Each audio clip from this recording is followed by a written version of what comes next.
It is a crisis of confidence. It is a crisis that strikes at the very heart and soul and spirit of our national will. We can see this crisis in the growing doubt about the meaning of our own lives and in the loss of a unity of purpose for our nation. Our progress has been part of a living history of America, even the world.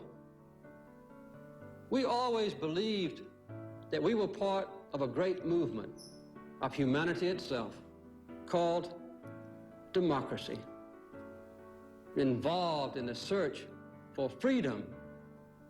And that belief has always strengthened us in our purpose. But just as we're losing our confidence in the future, we are also beginning to close the door on our past. We were sure that ours was a nation of the ballot, not the bullet, until the murders of John Kennedy and Robert Kennedy and Martin Luther King Jr. We were taught that our armies were always invincible and our causes were always just, only to suffer the agony of Vietnam.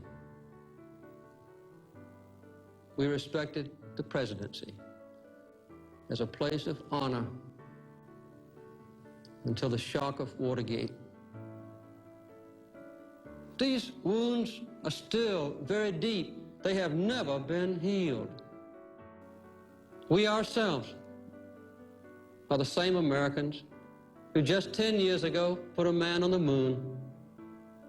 We are the generation that dedicated our society to the pursuit of human rights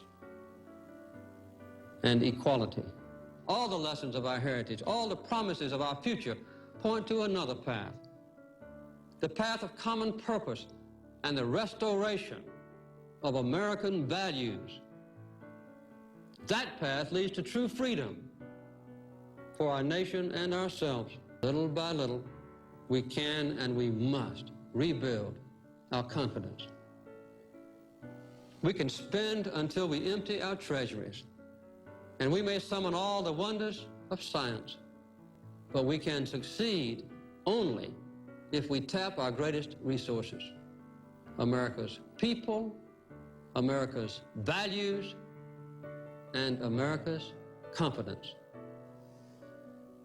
With God's help, and for the sake of our nation, it is time for us to join hands in America.